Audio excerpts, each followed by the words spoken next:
Good morning, our viewers. We are here yet again for another episode, to be precise, 23rd episode of Strategically Speaking with Dr. Adityanjee, a feature of the Council for Strategic Affairs. In this particular feature, we have one-on-one conversation with a distinguished guest on a topic of interest. Today is Friday, April 5th, 2024, and our distinguished guest is Amit Paul, a very dynamic personality who is a lawyer by training, entrepreneur by choice, and a writer by passion. There is a fire in the belly that makes him essentially an investigative reporter without having any training in investigative reporting. And the topic he has been writing is very dear to a lot of people in Bharat. He has been doing original research, reviewing original documents from wherever he can lay his hands on. So we will be talking to him today on the coldest hot war, on the Siachen,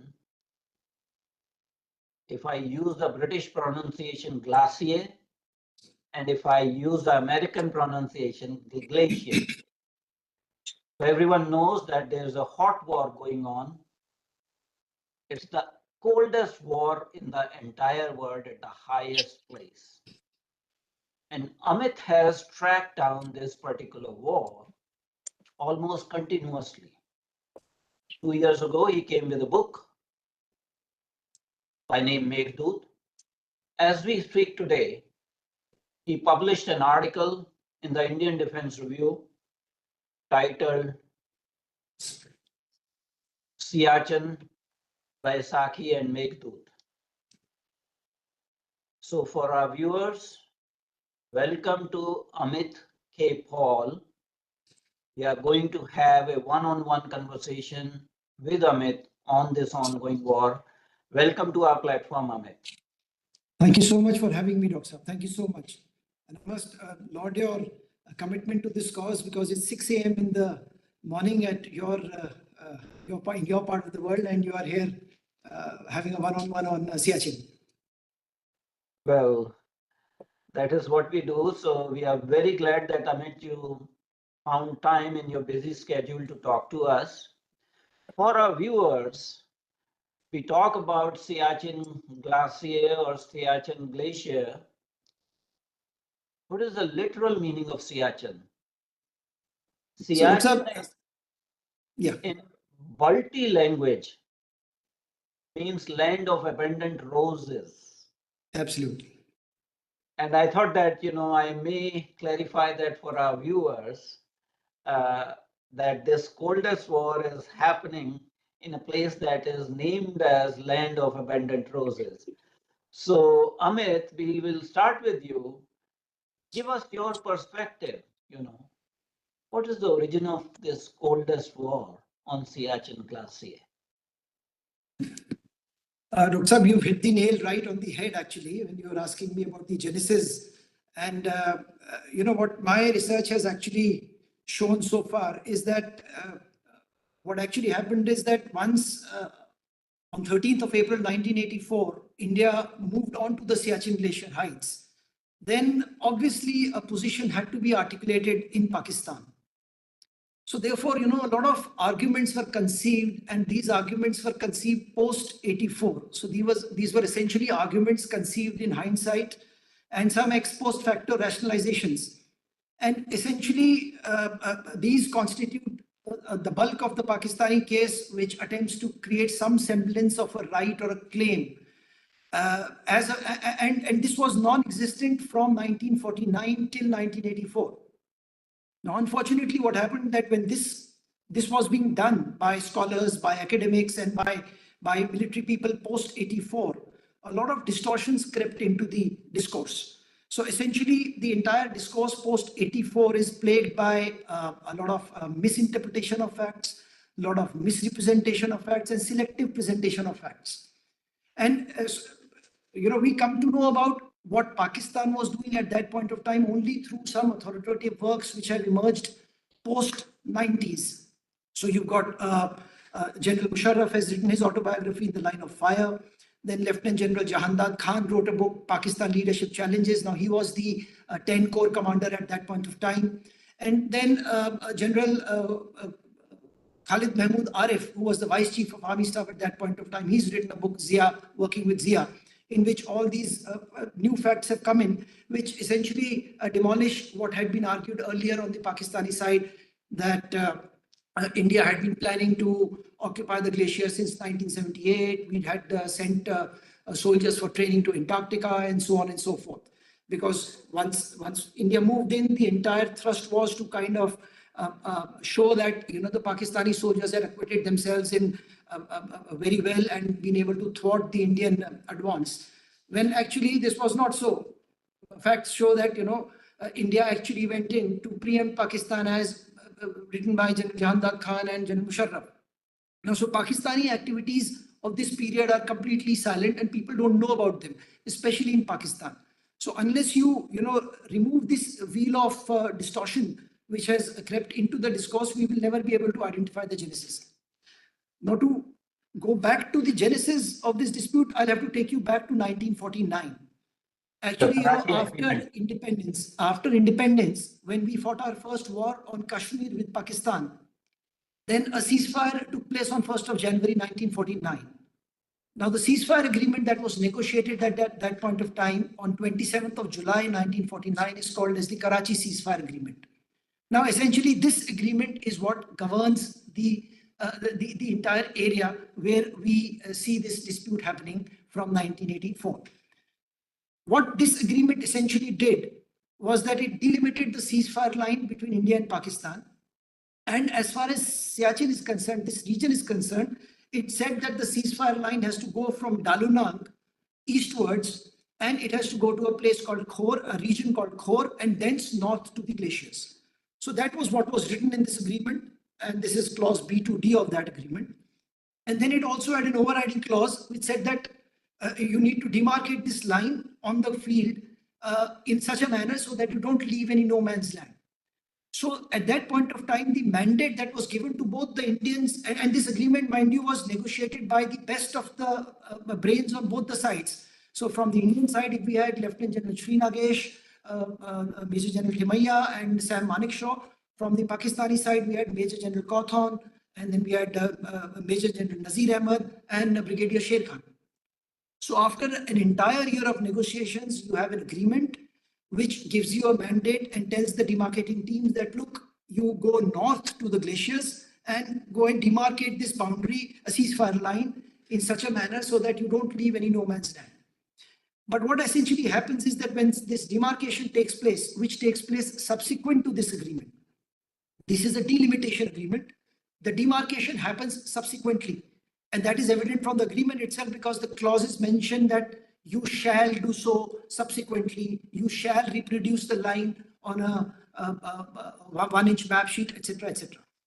Now, when the demarcation takes place and the delineation is done, then probably both sides, finding this area to be glaciated, uninhabitable, and finding the topography extremely harsh, did not complete the entire demarcation exercise in the sense that they did not go right up to the glaciers. They stopped at a point which is short of the glaciers. Now, this point at which they stopped, which is the northernmost mutually demarcated point, now this point is actually a grid reference point called NJ9842, which you would have heard so much about. Yes. So NJ9842 is the last mutually demarcated point, and this is where the demarcation stopped. And it says the extension of this line thence north to the glaciers. Yes. Now, ultimately, this is what the agreement envisaged, that look, if you have to go, you go north right to the glaciers, but the demarcation stopped at this point. And the point at which the demarcation stopped, till that point, the entire line was demarcated and delineated. But beyond this point, that was not done. Now, this is the region in which the Siachen Glacier lies.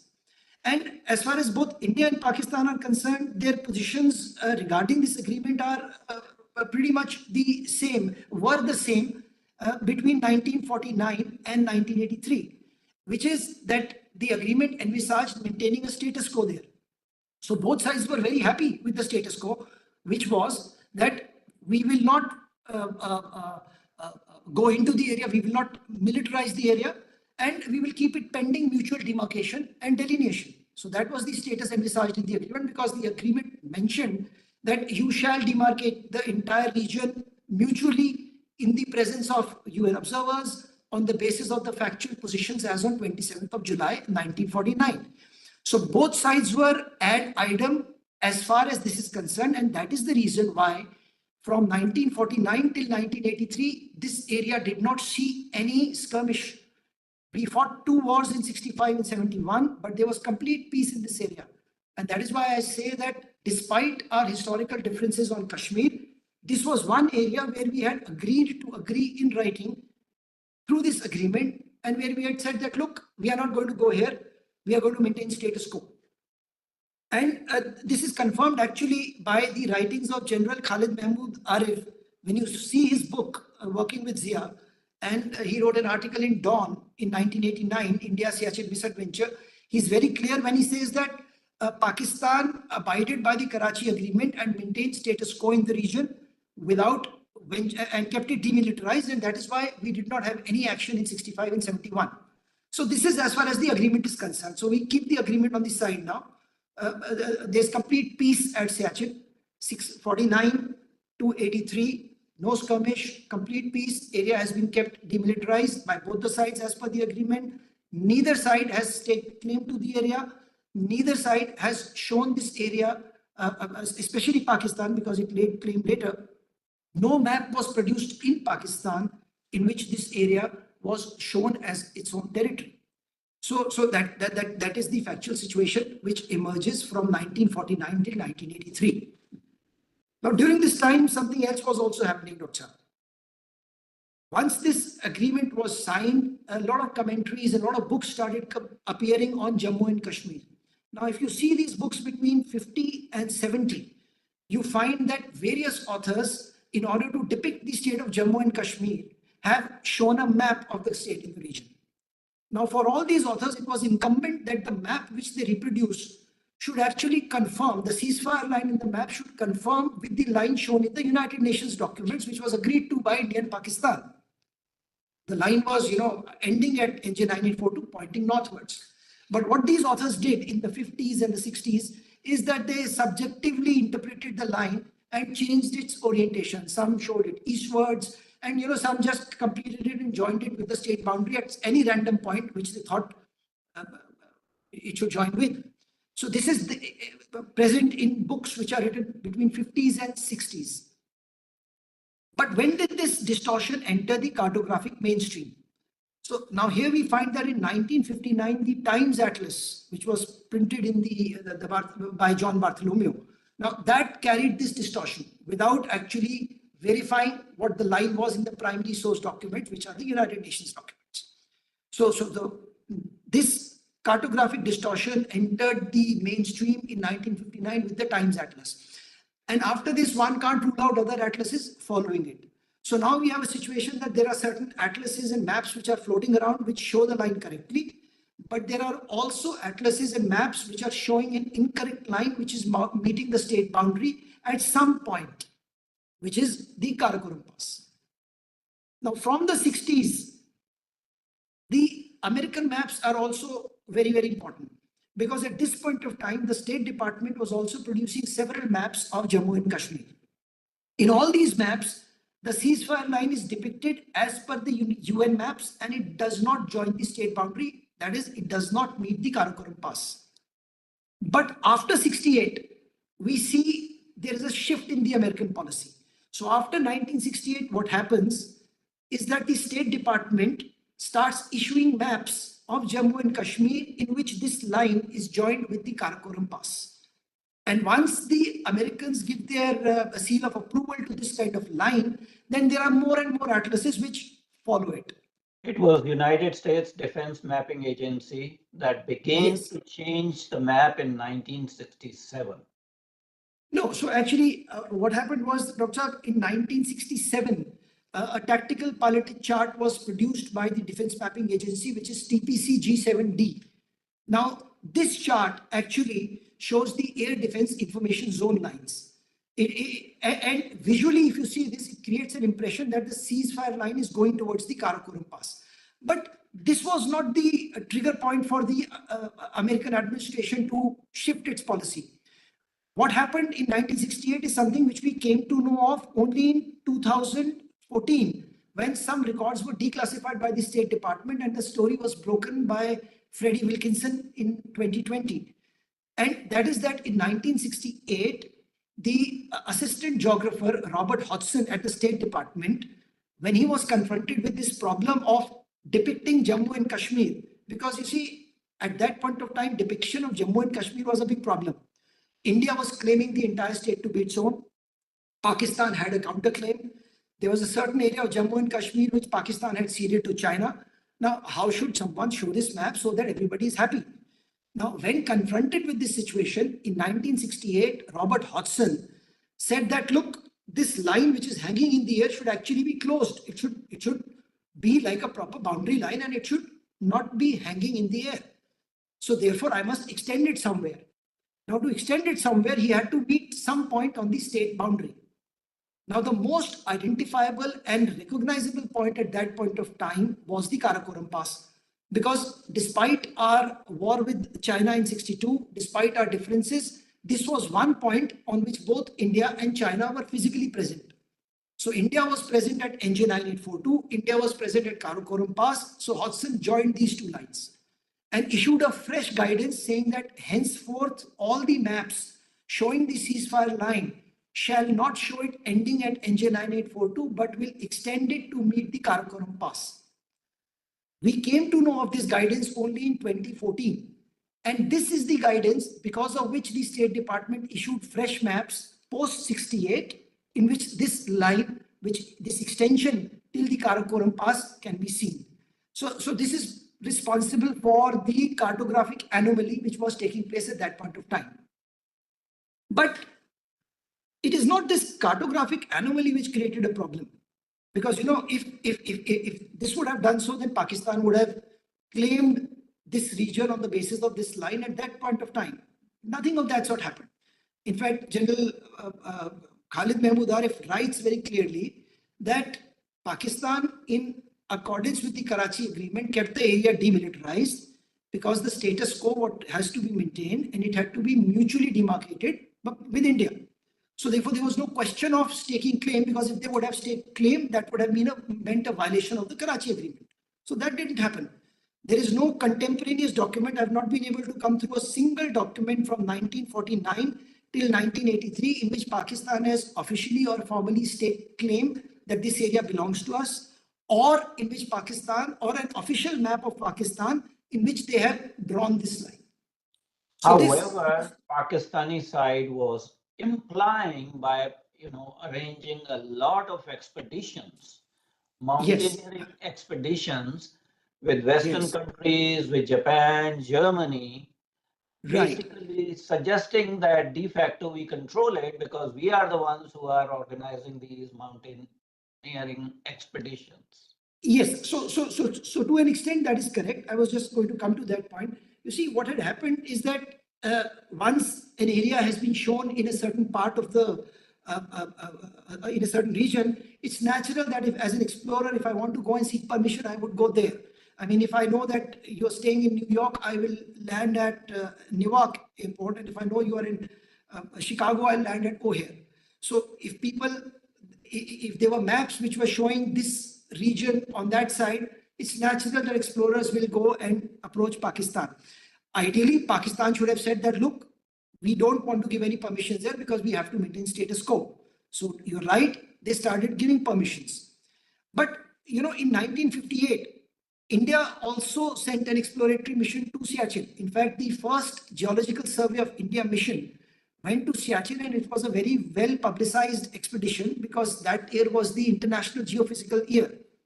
And we went there, we did our survey, we did our research and came back, and there was no objection from Pakistan. Likewise, when explorers were coming in from the Pakistani side, there was a very remote chance that the Indians even got to know of it. Because, the Karakorams are a huge mountain range, and we're talking of the 50s, 60s, 70s. Nobody was policing the mountain range or keeping a track of who is coming in from where. One got to know of these things only when they were written in a journal, and one went specifically when one searched for them. When that happened, I'm going to come to that. But the point I'm trying to make is that it is not even the explorations which triggered the impasse, because in neither of the explorations did either side demonstrate to the other that it had an intent of physically occupying the area. So you got this fertile area for mountaineering. People are coming in from Pakistan and going back. People are coming in from India and going back. Nobody has said that, look, we are planting our flag there and we own this area. So I think this kind of understanding was there, and that is why these explorations also did not trigger the impasse. Otherwise, this would have happened much earlier.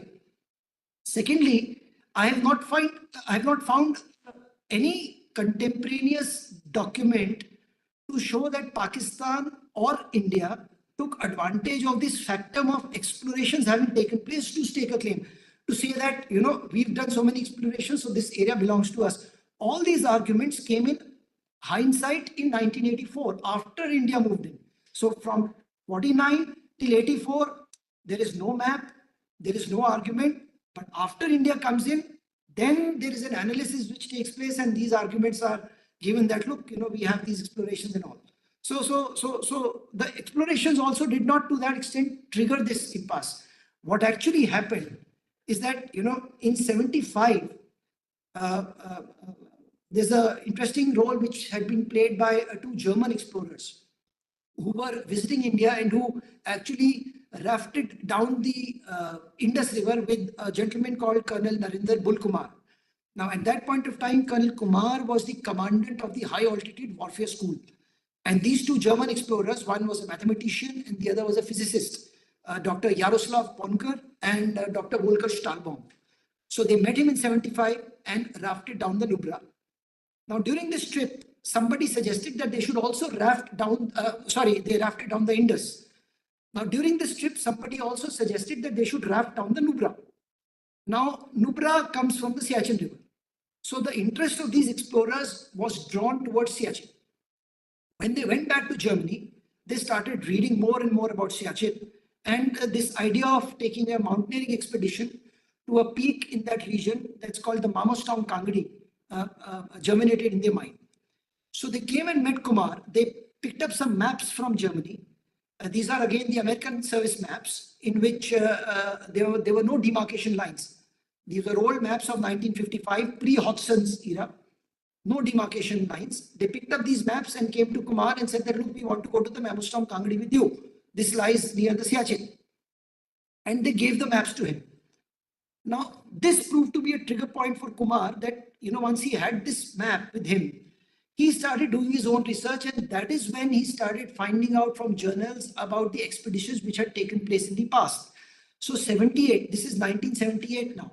This is a very crucial time because in 1978, for the first time, India started searching, Kumar actually started searching for details of the mountaineering activities which were taking place in this region. And that is when he found out that in 1975, a Japanese expedition had come in from the Pakistani side. And he was quite taken aback because, Indians were not permitting even the soldiers to go there. And here Pakistan was giving permission to foreign expeditions.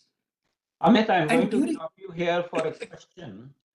Yes. So we know that between 1949 and 1984, there was no military claim. There were some expeditions from 1958 onwards. Right.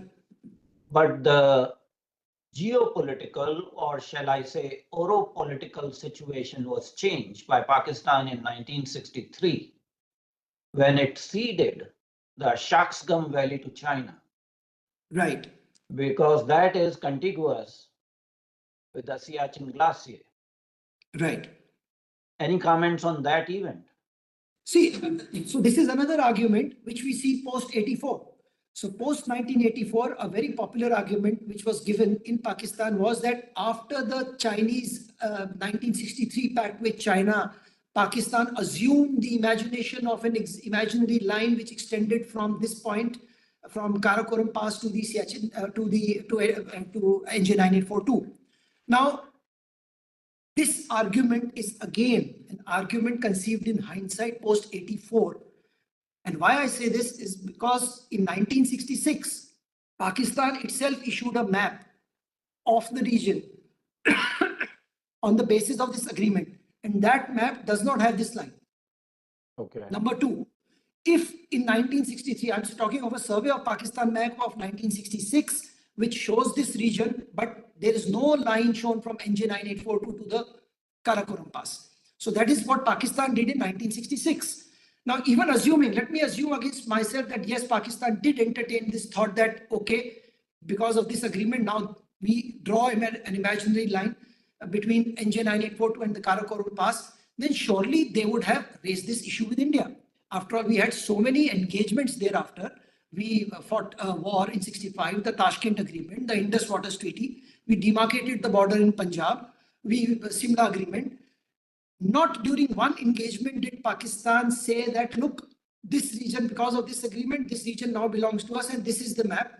Or did Pakistan produce a map internally? I mean, the least they would have done is that if they would have assumed an existence of something, they would have created some contemporaneous evidence. Nothing of that sort was done. But this argument was conveniently given post 84. The question is of legal standing. Was ceding of Shaksgam Valley by Pakistan to China in 1963, was it violative of the 1949 Karachi Agreement? In fact, the issue here is not of the Karachi. They could not do it. In fact, Article 6 of the agreement itself, the Article 6 of the 1963 agreement itself did not recognize the Pakistani sovereignty over the region. India was never a party to that agreement. I mean, it's a fundamental canon of law which says that nemo dat quod non habet. You can't pass a title better than you have. You are neither the sovereign, you are neither the owner, and you are not even present on Karakoram Pass. So it's so interesting. In 63, Pakistan delimits its border with China till Karakoram Pass. Even in 63, Pakistan was not present on Karakoram Pass. Even today, they are not present on Karakoram Pass. So therefore, that agreement is just a red herring. You know, it's just a red herring which was floated post 84 that, you know, because of that we entertained this illusion, but you've got no contemporaneous evidence to back it. You didn't even produce a map on the basis of that agreement to claim this title. So coming back to what happened in 78, now once Colonel Kumar came to know of these expeditions coming in from the Pakistani side, he did his own research and he also came across these atlases and maps in which this line was present. Now this really, you know, kind of bothered him that, look, here is a situation, you've got exploration also coming in and you've got some international maps, the Chicago Atlas, etc., in which this line is present. So he brought all these facts to the notice of the then Director Military Operations, who's Lieutenant General M.L. Chimbar. At that point of time, he was the Director Military Operations. Now, you know, the seeds of some kind of disagreement will start emerging, because till now nothing was happening. Pakistanis were coming and they were going back. Look at the Indian reaction to the knowledge of all this happening. When India and when the Director Military Operations in India came to know that Pakistan was doing these activities and they were sending in explorations with their liaison officers and they were giving them written permissions, then the Indian reaction was that, look, if Pakistan can do it in an area which is hitherto where you have to maintain status quo, in an area where mutual demilitarization has been effectuated post the Karachi Agreement, and if Pakistan can do it, then so can we. If Pakistan can send explorations and that does not constitute a violation of either the Karachi Agreement or the Simla Agreement, then India can also do so. So the Indian reaction to Pakistani explorations was sending in explorations of its own. And therefore, in 1978, December, Colonel Kumar took a mountaineering expedition to Teram Kangadi and went to Siachen. After 78, from 78 till 83, the Indians also then started exploring the region. So we have one exploration which took place after Colonel Kumar with the Ladakh scouts and Colonel Gerewal going there. Then Colonel Kumar again went there in 81. And then we had three other explorations, which is Ibex Hunt and long range patrols, Polar Bear 1 and Polar Bear 2. So now you have a situation that till now only Pakistan was sending in explorations. But now you have a situation that India comes to know of these, and from 78 to 83, we also start sending in explorations.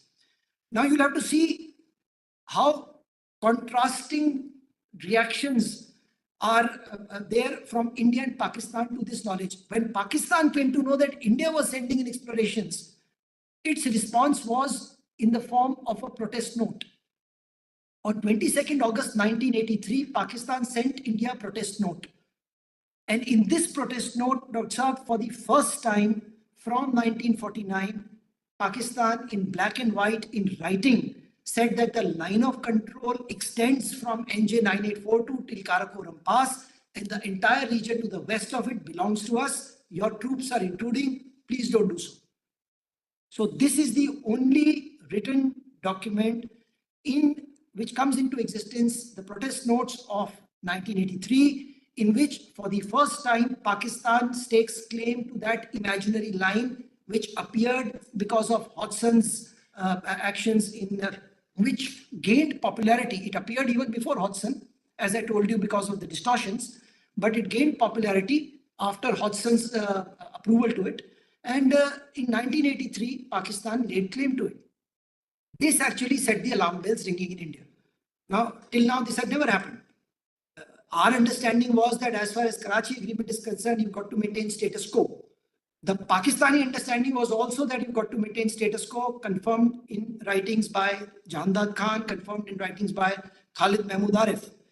Yet, despite this understanding, they stake claim to this area. So, the Indian response, now this claim actually set into motion a chain of events which ultimately culminated in India preempting Pakistan and preventing it from altering the status quo to its advantage and the heights.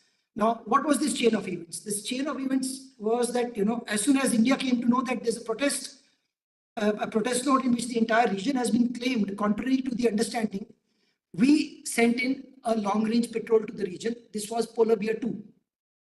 So Polar Bear 2 went to the glacier to Bilafondla in about September of 1983. But when Polar Bear 2 went there, they actually saw the Pakistanis already on the glacier.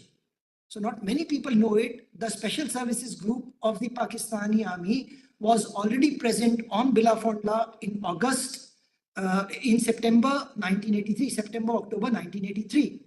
And they had camped there for 10 days. The only reason they had to be called back was that they were not prepared. They didn't have the equipment and they could not bear the cold. This was reported back. The Indians reported back. So you have a situation now, imagine, on the glacier, both sides have seen each other. The Indians see the Pakistanis see the Indians, and both sides report this back. This thing obviously would have, kind of weighed on the mind of the military planners in India that the Pakistanis have already established a camp there. We didn't know that they're going back. I mean, what was reported was that the Pakistanis are camping on the glacier. We come to know that they went back after 10 days only when Lieutenant General Jahandad Khan in his book Pakistan Leadership Challenges writes that our troops saw the Indians and then the Indians ran away. That's his version. But the Indians came back because we had no intention of staying there. We had gone there just to explore and assemble a hut for shelter for subsequent expeditions. After September 1983, India also started receiving intelligence reports that, a lot of activity was taking place on the Pakistani side. Now, what were these reports? There were leave cancellations taking place at FCNA, which is the Force Command Northern Area. FCNA, Major General Pirdad Khan was the general officer commanding on the Pakistani side. So there were leave cancellations which were taking place. Intelligence reports trickled in about new telephone exchanges being laid beyond Skardu. New lines, communication lines were being laid beyond Thapalu. So all these activities were happening.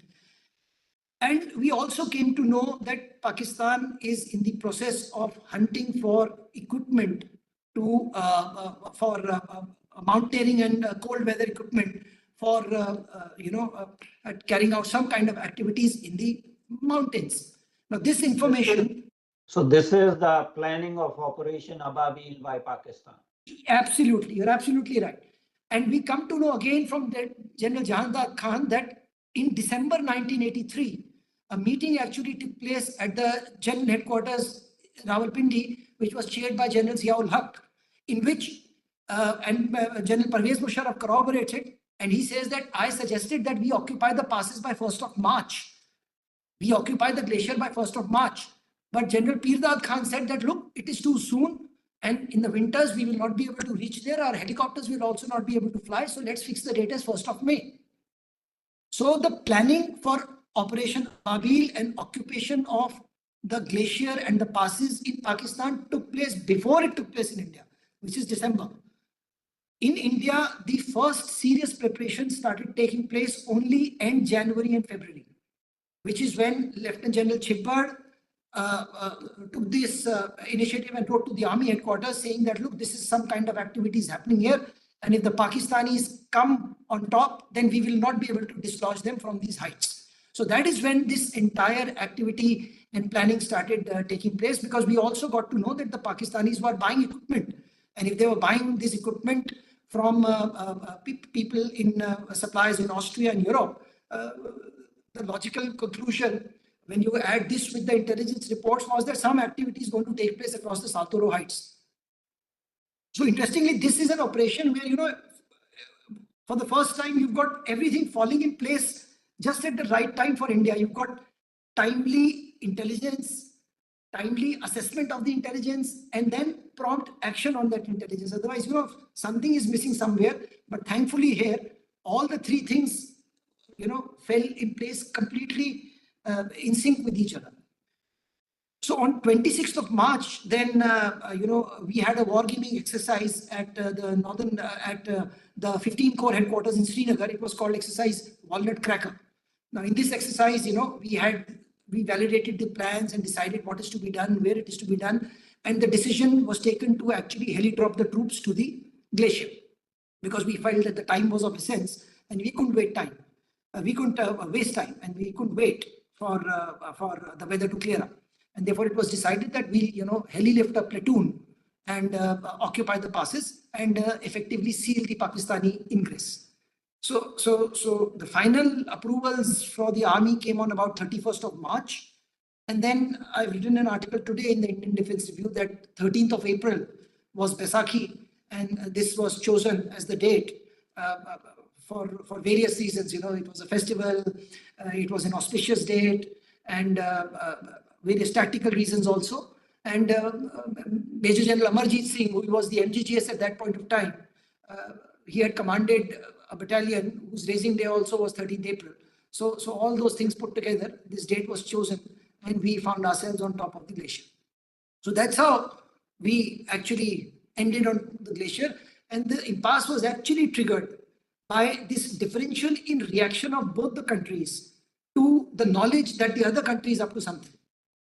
Had Pakistan not staked claim, had Pakistan not issued that protest note, had Pakistan not extended the line of control unilaterally and perhaps just ignored the Indian explorations, probably India would have also continued to keep a watch on the area instead of occupying it. The Indian occupation in the Indian movement into the glacier was prompted only because we came to know that Pakistan is going to come there. So we went in there to prevent Pakistan from occupying it, because this was not supposed to be done as far as the agreement is concerned. So that's how we find ourselves on Siachen, and that's what the position is till date. So since April of 1984 till now, more than 2,000 Indian soldiers have died. Yes. 220 by Pakistani firing. Right. What has been the casualty on Pakistani side? I'm sure the Pakistani casualties would have also been due to the elements, We fought bloody battles also on the glacier, the battle for the Chumik Glacier, you know, the Bana Top and all those things. But it's definitely true that casualties were more because of the weather than because of the actual fighting. But now things have changed. You know, with time, technology has evolved. With time, the infrastructure has evolved, and so now it's not the situation is not the same as it was in 1984. So you have a situation where the positions have literally firmed up, and you've got a supply line, a sub chain of supply, which is, you know, well established. So as far as the Indian soldiers are concerned, now this figure of attrition is not correct. This was something which is true, but it is a thing of the past. Now this position is not there. So as far as the occupation, as far as the whole positions are concerned, everything is well established now. So we are well entrenched in the Siachen Glacier. Absolutely. And we have the advantageous positions from the position. Absolutely. You see, the Siachen Glacier lies on the eastern side of the Saltoro Ridge. Now, if I were to just give you an idea of the geography of the area, the Saltoro Ridge is a large mountain, on the east of which is the glacier, and there are three main passes on the Saltoro Ridge. On the top you have Siala, then you have the Bilafondla, and then you have the Gyeongla. Traditionally, Bilafondla was always the route from which explorations used to come in from the Pakistani side. And that's why this was the first pass to be sealed. So India is on top of the Saltoro Ridge with the glacier behind us. So from the Pakistani positions, the glacier is not even visible. So, you know, all those news reports which used to come in from Pakistan saying that, you know, somewhere on the Siachen Glacier, etc., they were obviously incorrect, because from none of the Pakistani positions, the glacier is visible. So we come to 2005, there was a serious attempt by then Prime Minister Dr. Manmohan Singh, who called Siachen Glacier as the mountain of peace. And there was a talk between two countries about, quote unquote, demilitarizing the Siachen Glacier. But things did not work out. Any comments on that? So, Dr. Actually, Siachen has often, and you know, there was a time when Siachen was always considered a low-hanging fruit whenever peace talks were envisioned between India and Pakistan. And but unfortunately, there is so much divergence of views on both sides, even on facts, that there was never a common ground which both sides could you know, arrive at. But the situation is this, that, you know, there were, if you recall, in the 1990 also, there was this talk that, you know, we had almost formed up an agreement, but then, you know, it fell off. The Indian position has been very clear. The Indian position in 1990 and even later was that, you know, unless and until Pakistan recognizes the actual ground position and the actual facts on the ground, there is no possibility of any rapprochement or anything happening here. And mind you, now Kargil, I'm talking of 90s when Kargil had not taken place. In 1999, Kargil happened. So thereafter, the question of India, you know, kind of conceding any ground from an area which would have rightfully come to it, if you were to go back to the Karachi agreement and demarcate the region in accordance with that agreement, even in 1949, then the line would have gone north and it would have gone along the Saltoro Ridge. Because even at that point of time, the United Nations Commission for India and Pakistan had mandated that whatever demarcation you do, you please do it along the most prominent geographical features in the region.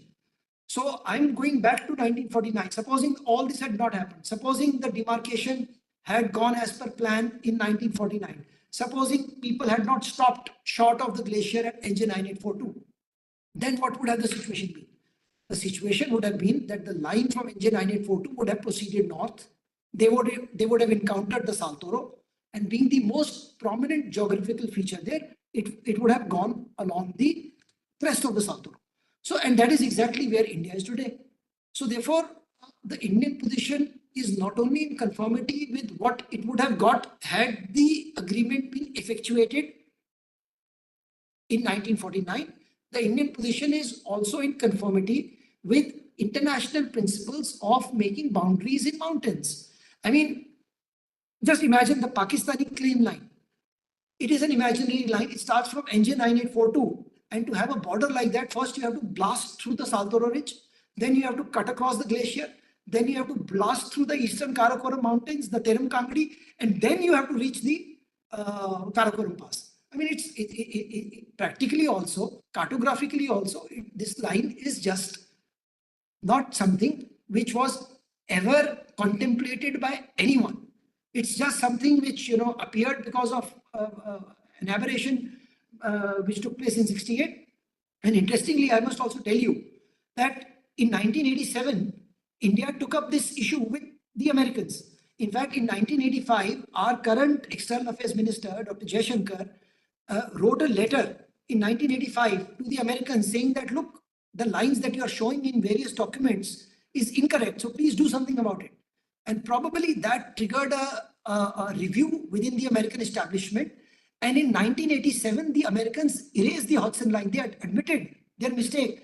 They said that this line which appeared in 1968 was a mistake. We are henceforth erasing this line. And hereafter, all the maps will show the ceasefire line, the line of control ending at NJ 9842. It's so unfortunate that the appearance of this line in 1968 and in various atlases sowed the seeds of a claim in Pakistan. But the disappearance of this line and its erasure by the same people who introduced it did not, produce the reverse result. Pakistan continues to cling on to this line and justify its presence, giving one reason or the other. But let me tell you, and through you to all your viewers who are interested in Siachen, that most of these arguments are arguments which have been conceptualized by academics and scholars and researchers like me in hindsight. So in 1986, somebody is writing and saying that, okay, this line should belong to us because of reason ABC. And I tell you, in 1986, Professor Robert Versing, he was a Fulbright scholar in Pakistan. And he wrote a very interesting article in the Strategic Affairs Journal there, in which he propounded what could have been the case of Pakistan for claiming this region. In fact, the paragraph in that paper starts saying that Pakistan's possible case. Now that possible case has actually been converted into the actual case by scholars who have repeatedly cited him. And he's the first one who says that one of the most interesting arguments Pakistan could perhaps give for claiming this is the 1963 agreement. So thereafter, everybody has started saying that, oh, it's the 1963 agreement because of which we are claiming this line. But as I told you, post the 63 agreement, there's a 66 map. There is no contemporaneous document between 1949 till 1983. In fact, Siachen was never a fact and issue between the two countries. It never figured in any security discussion or discourse. It's suddenly in 1984, it became this became a hot war. But till 1984, nobody was bothered about it. In fact, even during the Shimla agreement, we also did not press on extending the line all the way till the glaciers because we were very happy with the status quo, which was keeping it demilitarized. So apart from some efforts in early 2000s, when Pakistani side refused to authenticate the APGL.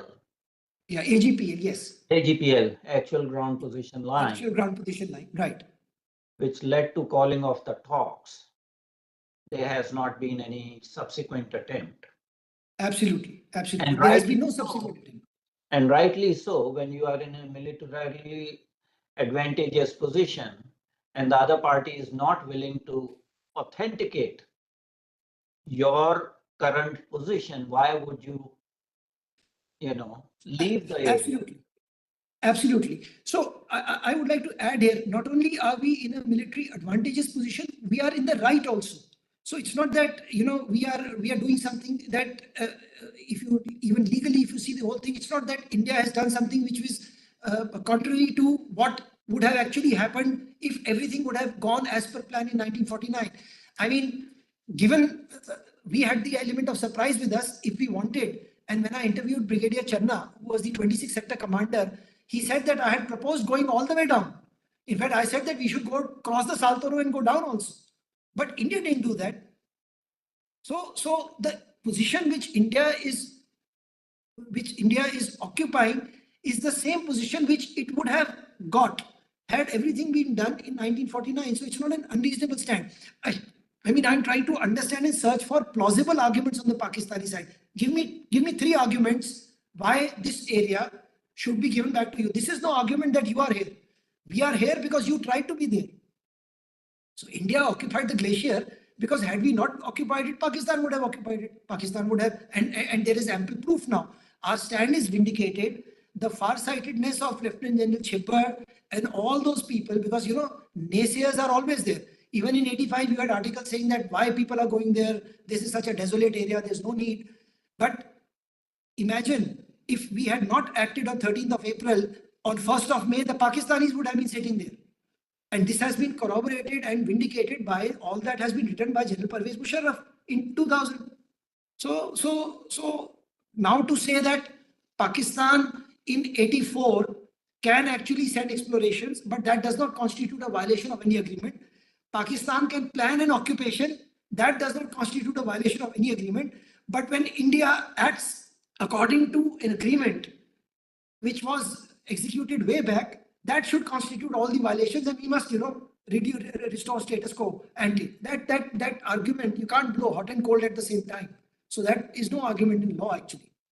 So I don't think there's any question of India yielding on this. Ultimately, Pakistan has to understand that the case that they are setting out, I mean, it doesn't have crutches to stand on. Exactly. And their illegal act of ceding a territory, absolutely, around 2,000 square mile in Siachen Valley to China. When you don't own something, how can you cede to a third party? Absolutely. So that again has to be called in question. And absolutely, from a larger perspective, let me be very blunt. The Indian position is that the entire princely state of Jammu and Kashmir exceeded absolutely, India. And that includes the current Union territory of Ladakh, right, of which all these areas, whether it is Siachen Glacier, Siachen Valley, or Gilgit and Baltistan, absolutely, that's been the consistent Indian territory absolutely.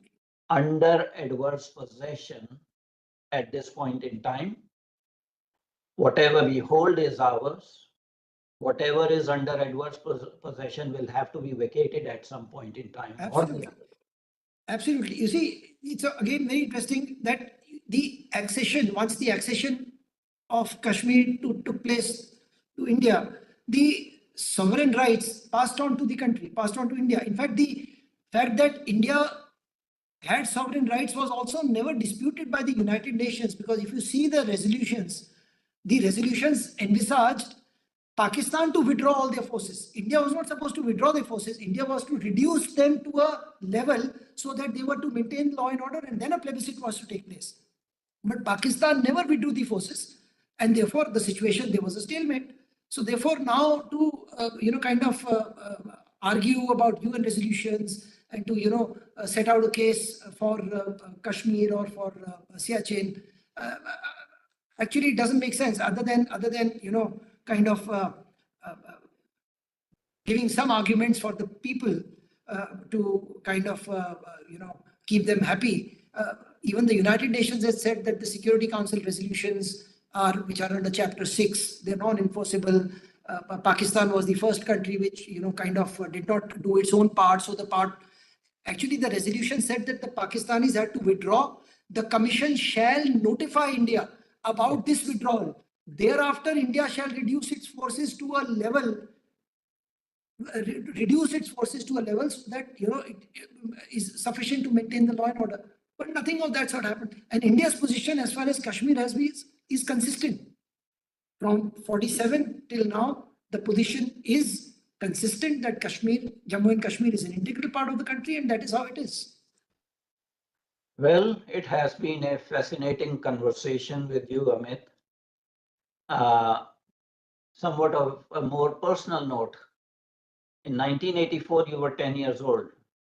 Yes, yes, Did yes. you know what was happening at that time? No, Dr. Saab, actually, my fascination with this area, grew because, as a mediator, as a lawyer, I find it very, very strange that a dispute can last for 40 years. How can you keep on fighting about the same thing for 40 years? But then, given India and Pakistan's track record, even the Kashmir dispute has been going on for the past 75 years now. So therefore, I was, interested in trying to, instead of tackling the larger problem, I thought that, our relationship with Pakistan has so many small problems. I thought, why not try to see and analyze a small issue and understand why we are not able to solve issues with Pakistan. And it's very, very clear that unless and until you accept the factual position or you have a better argument, plausible argument, you need to discuss and give that argument. You can't just wish away the facts and say that, no, this is our stated position and therefore we are going to follow that.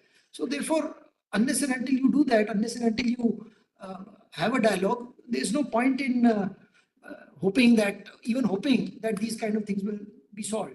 So that was the idea of exploring this particular impasse.